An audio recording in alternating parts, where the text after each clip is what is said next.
તમને કઈક પૂછવું હતું પણ તમને ખોટું નહીં લાગે ને? અરે ના ના ગાડી, તારાથી થોડી ખોટું લગાડવાનું હોય જાન. કે રિયા ભાભી તમારા સ્કૂલમાં હતા તો તમે તો ઝાલા નહીં રહેતા હોય નહીં?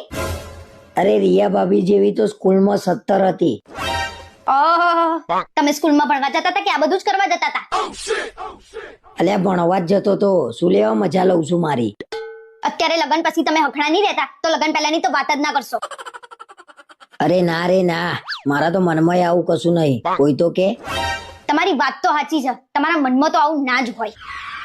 તો પછી કેમ કે એ બધું તો તમારા દિલમાં હશે ને, તમારા મનમાં ક્યાંથી હોય? જૂની જૂની વાતો ખોલીને શું લેવા ઝઘડા ઉધું છું? લો, તમે તમારા મોઢેથી જ બોલ્યા હતા કે રિયા ભાભી અમારા સ્કૂલમાં ભણતા હતા, તો હું પૂછ્યું એ નહીં?